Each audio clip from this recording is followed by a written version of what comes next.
സഭ കടക്കില്ല എന്ന് തന്നെയാണ് എൻ്റെ ഉറച്ച വിശ്വാസം. കാരണം സഭ കടക്കണമെങ്കിൽ 362 വോട്ട് വേണമല്ലോ ലോക്സഭയിൽ, അല്ലേ? 2 ഭൂരിപക്ഷം വേണം. രാജ്യസഭയിൽ 166 വോട്ടിൻ്റെ ഭൂരിപക്ഷം വേണം. ഇത് രണ്ടും ഭരണമുന്നണിക്കില്ല എന്നുള്ളതൊരു വസ്തുതയാണല്ലോ. ലോക്സഭയിൽ അവർക്ക് 290 പേരുടെ പിന്തുണയാണുള്ളത്. രാജ്യസഭയിൽ NDAക്ക് 128 സീറ്റാണുള്ളത്. അപ്പം ലോക്സഭയിൽ തന്നെ 72 പേരുടെ പിന്തുണ ഇനി ആർജിക്കേണ്ടതുണ്ട്. 40-ലേറെ ആളുകളുടെ പിന്തുണ രാജ്യസഭയിലും ആർജിക്കേണ്ടതുണ്ട്. അത് സാധ്യമാകുമെന്ന് ഞാൻ വിചാരിക്കുന്നില്ല. പ്രത്യേകിച്ച് ഇന്ന് പ്രതിപക്ഷം ഒറ്റക്കെട്ടായി വളരെ ശക്തമായി തന്നെയാണ് ഈ ബില്ലിനോട് പ്രതികരിച്ചിരിക്കുന്നത്. പിന്നെ എന്തുകൊണ്ടാണ് ഇത്തരത്തിലൊരു ഒരു രാജ്യം ഒരു തെരഞ്ഞെടുപ്പ് എന്ന ബില്ല് ലോക്സഭയിൽ അവതരിപ്പിച്ചത്? നോക്കൂ, കഴിഞ്ഞ 6 മാസമായല്ലോ ഈ NDA സർക്കാർ അധികാരത്തിൽ വന്നിട്ട്. ജൂൺ 9-ാം തീയതിയാണ് നരേന്ദ്രമോദി 3ാമത്തെ തവണയും ഇന്ത്യൻ പ്രധാനമന്ത്രിയായി സത്യപ്രതിജ്ഞ ചെയ്തത്. 180 ദിവസം കഴിഞ്ഞിരിക്കുന്നു. ഈ കേന്ദ്ര സർക്കാർ എന്തെങ്കിലും ശ്രദ്ധേയമായൊരു കാര്യം ഈ 180 ദിവസത്തിനകത്ത് ചെയ്തു എന്ന് പറയാൻ ആർക്കെങ്കിലും കഴിയുമോ? ഇപ്പോൾ തെരഞ്ഞെടുപ്പിന് പോകുന്നതിന് തൊട്ട് മുമ്പ് ഈ ഇന്ധനത്തിൻ്റെ വില 2 രൂപ കുറച്ചിരുന്നു നരേന്ദ്രമോദി. പാചകവാതകത്തിൻ്റെ വില 100 രൂപ കുറച്ചിരുന്നു. ഈ 3ാമത്തെ മോദി സർക്കാർ വന്നതിന് ശേഷം ശ്രദ്ധേയമായ എന്തെങ്കിലും ഒരു കാര്യം ചെയ്തതായി വാർത്താമാധ്യമങ്ങളൊന്നും റിപ്പോർട്ട് ചെയ്തിട്ടില്ല, നമ്മുടെ അറിവിലില്ല. എന്ന് മാത്രമല്ല, മോദി തന്നെ അപൂർവമായി മാത്രമാണ് മാധ്യമങ്ങൾക്ക് വാർത്തയാകുന്ന ഒരു സാഹചര്യം ഉണ്ടായിരിക്കുന്നത്. ആ അർത്ഥത്തിലൊരു ഹെഡ്ലൈൻ മേക്കിംഗ് മാത്രമാണ് ഇപ്പോൾ ഈ ചെയ്തിരിക്കുന്നതെന്നാണ് ഞാൻ വിചാരിക്കുന്നത്. ഇവർക്ക് ഈ കാര്യത്തിൽ എന്തെങ്കിലും ഒരു ആത്മാർത്ഥത ഉണ്ടെങ്കിൽ 303 സീറ്റിൻ്റെ ഭൂരിപക്ഷവുമായിട്ടാണല്ലോ 2019 ഇവർ അധികാരത്തിൽ വന്നത്. ആ സമയത്ത് ഇത് അവതരിപ്പിച്ചിട്ടില്ല. 2024 തെരഞ്ഞെടുപ്പിലേക്ക് പോകുമ്പോൾ ഇപ്പം ഈ കഴിഞ്ഞ മാസം നമ്മൾ 4 തെരഞ്ഞെടുപ്പുകളാണല്ലോ നടത്തിയത്. ജമ്മു കാശ്മീരിൽ നടത്തി, ഹരിയാനയിൽ നടത്തി, മഹാരാഷ്ട്രയിൽ നടത്തി, ജാർഖണ്ഡിൽ നടത്തി. 2024 പൊതു തെരഞ്ഞെടുപ്പിനോടൊപ്പം തന്നെ ഈ 4 സംസ്ഥാനങ്ങളിലെയും തെരഞ്ഞെടുപ്പ് നടത്തിയിട്ടില്ലല്ലോ. എന്താ കാര്യം? അന്ന് ആ സംസ്ഥാനങ്ങളിൽ തെരഞ്ഞെടുപ്പ് നടന്നാൽ ഇതായിരിക്കില്ല വിധി. അന്ന് ഈ 2024 തെരഞ്ഞെടുപ്പിൽ മഹാരാഷ്ട്രയിൽ എത്ര സീറ്റാണ് BJP കിട്ടിയിട്ടുള്ളത്? 9 സീറ്റാണ് BJP കിട്ടിയിട്ടുള്ളത്. ഹരിയാനയിൽ എത്ര സീറ്റാണ് കിട്ടിയിട്ടുള്ളത്? 5 സീറ്റാണ് കിട്ടിയിട്ടുള്ളത്. അപ്പോൾ അവിടെയൊക്കെ തെരഞ്ഞെടുപ്പ് ഈ 2024 പൊതു തെരഞ്ഞെടുപ്പിനോടൊപ്പം നടന്നിരുന്നുവെങ്കിൽ ആൻറ്റി ഇൻകംബൻസി കൃത്യമായി വർക്ക് ചെയ്തിട്ട് അവിടെ സർക്കാർ പോകും എന്നുറപ്പായിരുന്നു BJPക്ക്. അതുകൊണ്ടാണല്ലോ ആ തെരഞ്ഞെടുപ്പുകൾ പിന്നെയും അതിൻ്റെ കൃത്യമായ സമയക്രമത്തിൽ തന്നെ നടത്തിയത്. എന്നിട്ട് കൂടിയും എങ്ങനെയാണ് നടത്തിയിട്ടുള്ളത്? നോക്കൂ, 4 നിയമസഭാ തെരഞ്ഞെടുപ്പുകളിൽ ജമ്മു കാശ്മീരും ഹരിയാനയും ആദ്യം നടത്തി. അത് കഴിഞ്ഞിട്ട് മഹാരാഷ്ട്രയും ജാർഖണ്ഡും നടത്തി. ഇത് ഒരുമിച്ചാണ് നടത്തിയിട്ടുള്ളത്. അപ്പോൾ അവിടെയൊക്കെ ഈ പറയുന്ന ആൻറ്റി ഇൻകംബൻസി ഫാക്ടർ വർക്ക് ചെയ്യുമെന്നറിയാവുന്ന BJP ബുദ്ധിപൂർവ്വമായി തന്നെ പ്രവർത്തിച്ചിട്ടുണ്ട്. അപ്പോൾ ഇതൊന്നും വളരെ ആത്മാർത്ഥതയോട് ചെയ്യുന്നു എന്നൊന്നും ഞാൻ വിചാരിക്കുന്നില്ല. പിന്നെ ഒരു ഹെഡ്ലൈൻ മേക്കിംഗ് ആണ്, ഒരു വാർത്ത ഉണ്ടാക്കുന്നു. ഇതാ, ഈ സർക്കാർ പ്രവർത്തനക്ഷമമായിരിക്കുന്നു, ഒരു രാജ്യം ഒരു തെരഞ്ഞെടുപ്പ് എന്നൊരു ബില്ല് ഞങ്ങൾ അവതരിപ്പിച്ചിരിക്കുന്നു, ഇനി അതിൻ്റെ മേളിൽ കുറേ ചർച്ച നടക്കും. ആ അർത്ഥത്തിൽ ഈ ഫംഗ്ഷൻ ചെയ്യാത്തൊരു സർക്കാരിൻ്റെ ഒരു മുഖം മൂടി മാത്രമായിട്ടാണ് ഞാൻ ഇതിനെ കാണുന്നത്. മറ്റൊരു കാര്യം ഇക്കാര്യത്തിൽ സംഭവിക്കുമെന്ന് ഞാൻ വിചാരിക്കുന്നില്ല. പക്ഷേ BJP അവരുടെ ആശയത്തിൻ്റെ കാര്യത്തിൽ, അതായത് ഈ 1 നേഷൻ 1 ഇലക്ഷൻ എന്ന് പറയുന്ന ആശയം എന്ന് പറയുന്നത് സംഘപരിവാർ വളരെ ഗൗരവത്തിൽ ഉന്നയിച്ചിട്ടുള്ളതാണ്. ആ വിഷയത്തിലേക്ക് ഞാൻ പിന്നീട് വരാം. നോക്കൂ, എപ്പോഴും നമ്മൾ പറഞ്ഞു കേൾക്കുന്ന 1967 വരെ ഈ രാജ്യത്ത് ഒരേ സമയം തെരഞ്ഞെടുപ്പ് നടന്നിട്ടില്ലേ? സൈമിൾട്ടേനിയസ് ഇലക്ഷൻ നടന്നിട്ടുണ്ടല്ലോ, അല്ലേ? സംസ്ഥാനങ്ങളിലും ലോക്സഭയിലുമൊക്കെ. പക്ഷേ അന്നത്തെ സ്ഥിതിയല്ല ഇന്നത്തെ സ്ഥിതി എന്ന് പറയുന്നത്. അന്നെന്താണ്? അന്ന് കോൺഗ്രസ് പാർട്ടിയാണെന്നേ രാജ്യത്തെ പ്രധാനപ്പെട്ട ദേശീയ പാർട്ടി. അതുതന്നെയാണ് സംസ്ഥാനങ്ങളിലും ഉള്ളത്. പിന്നെ ഉള്ളത് ജനസംഘമുണ്ട്, കുറച്ച് കമ്മ്യൂണിസ്റ്റുകളുണ്ട്, കുറച്ച് സോഷ്യലിസ്റ്റുകളുണ്ട്. അങ്ങനെ അല്ലാതെ പ്രാദേശിക പാർട്ടികൾ വികസിച്ചു വന്നിട്ടുള്ളൊരു സാഹചര്യമൊന്നും അന്ന് രാജ്യത്തുണ്ടായിരുന്നില്ല. എന്ന് മാത്രവുമല്ല, അന്ന് എത്ര സംസ്ഥാനങ്ങളുണ്ടായിരുന്നു, ഇന്ന് എത്ര സംസ്ഥാനങ്ങളുണ്ട്? അന്ന് എത്ര പാർട്ടികളുണ്ടായിരുന്നു, ഇന്ന് എത്ര പാർട്ടികളുണ്ട്?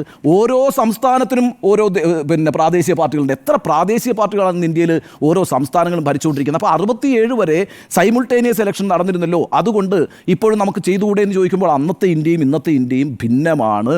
ഇനി അത് മാത്രവുമല്ല, ഈ പറയുന്നത് പോലെ എന്താ പറയുക, സംസ്ഥാനങ്ങളുടെ കാര്യത്തിനകത്തുള്ള വർധന, പ്രാദേശിക പാർട്ടികളുടെ കാര്യത്തിനകത്തുള്ള വർധന, അതേപോലെ തന്നെ വിഷയങ്ങളിനകത്തുള്ള വർധന, ആ വൈവിധ്യങ്ങളെല്ലാം തന്നെയും അഡ്രസ്സ് ചെയ്യപ്പെടണം.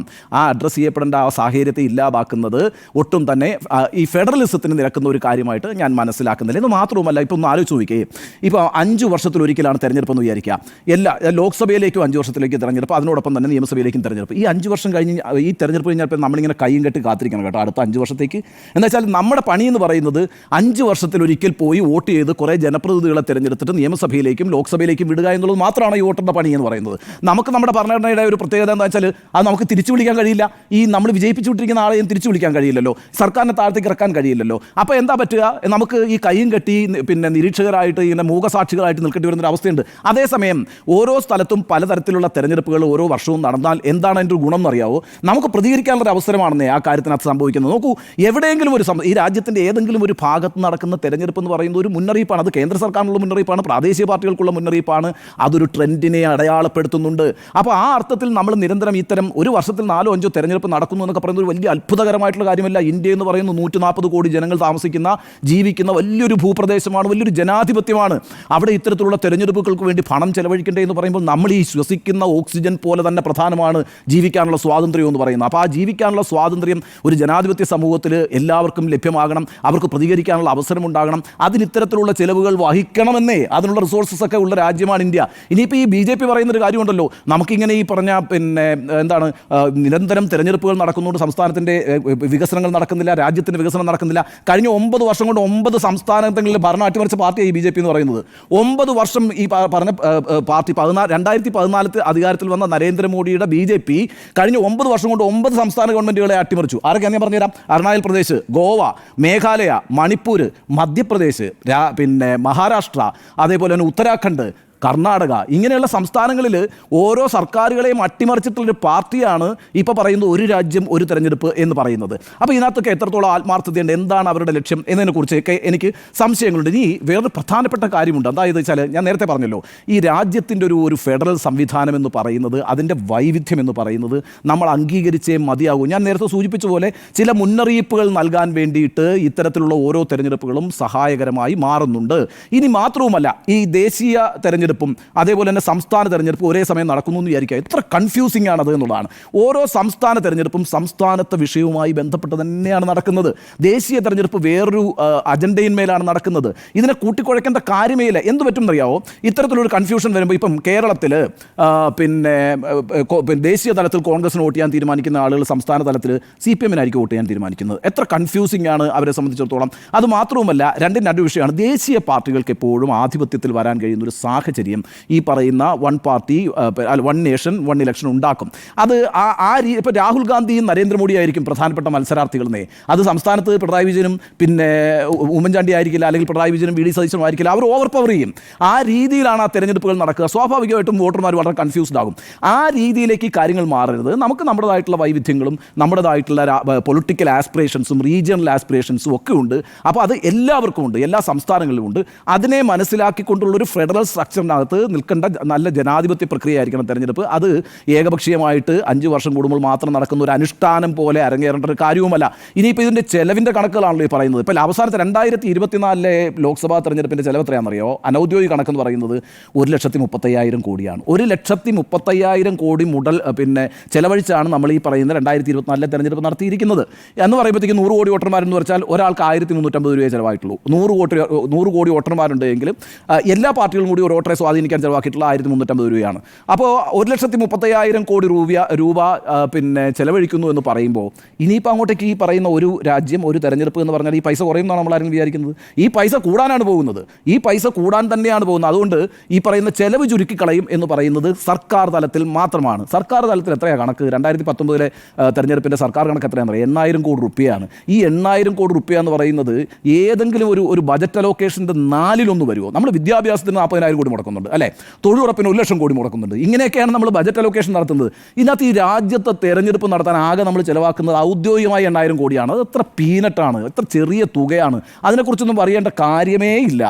ഞാൻ നേരത്തെ പറഞ്ഞല്ലോ, ശ്വസിക്കുന്ന വായു പോലെ തന്നെ ജീവിക്കാനുള്ള സ്വാതന്ത്ര്യവും വളരെ പരമപ്രധാനമാണ്. അത് ആർക്കും അടിയറ വയ്ക്കാൻ കഴിയില്ല. പിന്നെ ഇനി ഞാൻ ആദ്യം പറഞ്ഞ കാര്യത്തിലേക്ക് വരാം. ഈ ഫെഡറൽ സംവിധാനത്തെ ഒരിക്കലും BJP-യോ അംഗീകരിച്ചിട്ടില്ല, സംഘപരിവാറും അംഗീകരിച്ചിട്ടില്ല. സംഘപരിവാറിൻ്റെ ഐഡിയോളോഗായിട്ടുള്ള ഗോൾവാക്കർ പറഞ്ഞിട്ടുള്ള ഒരു പ്രധാനപ്പെട്ട കാര്യമുണ്ട്. എന്താണെന്നറിയാം അദ്ദേഹം പറഞ്ഞിരിക്കുന്നത്? Most important and effective step will be to bury deep for good all talk of a federal structure of our country's constitution എന്നാണ്. ഇത് ഗോൾവാക്കർ അദ്ദേഹത്തിൻ്റെ ബഞ്ച് ഓഫ് തോട്ട്സിൽ പറഞ്ഞിരിക്കുന്നതാണ്. ഈ ഫെഡറൽ കോൺസ്റ്റിറ്റ്യൂഷൻ ഉണ്ടല്ലോ, അത് ഏറ്റവും ആഴത്തിൽ അങ്ങ് കുഴിച്ചു മൂടി കളയണം. എന്തുകൊണ്ടാണെന്ന് അദ്ദേഹം പറയുന്നത്?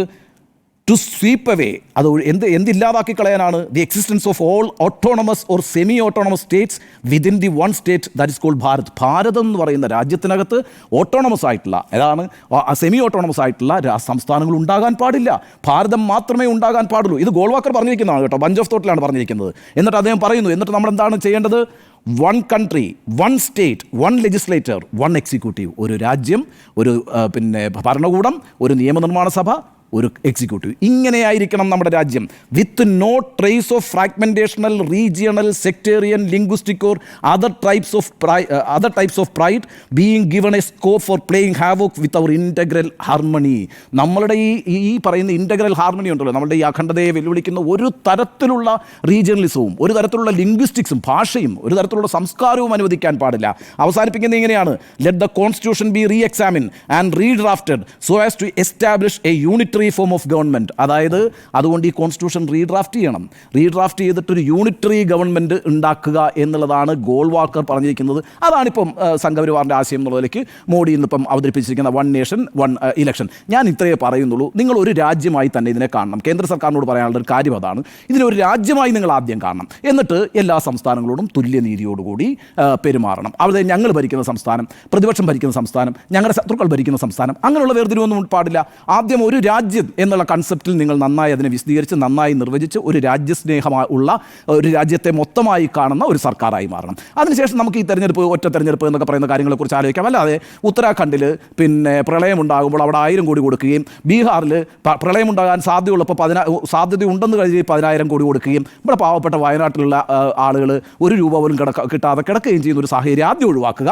അതൊക്കെ ഒഴിവാക്കിയിട്ട് ഈ രാജ്യസ്നേഹം ആദ്യം എല്ലാവരും ഒറ്റക്കെട്ടാണെന്നും എല്ലാവർക്കും തുല്യ നീതിയും സമത്വവും കിട്ടണം എന്നുമൊക്കെയുള്ള കാര്യങ്ങൾ ആദ്യം നടപ്പാക്കിയതിന് ശേഷം നമുക്ക് ഈ തെരഞ്ഞെടുപ്പ് പോലുള്ള ഒറ്റ തെരഞ്ഞെടുപ്പ് പോലുള്ള കാര്യങ്ങൾ ആലോചിക്കുന്നതായിരിക്കും നല്ലത് എന്നാണ് എൻ്റെ ഒരു അഭിപ്രായം. അതുകൊണ്ട് ഇത് ആൻറ്റി കോൺസ്റ്റിറ്റ്യൂഷണലാണ്, ആൻറ്റി ഫെഡറലാണ്. ഇതൊരു കാരണവശാലും അംഗീകരിക്കാൻ കഴിയില്ല. ഇതുമായി ബന്ധപ്പെട്ട് നിരത്തുന്ന ഒരു ന്യായത്തിനും ഒരു യുക്തിക്കും അടിസ്ഥാനമുള്ളതല്ല എന്നാണ് എൻ്റെ അഭിപ്രായം.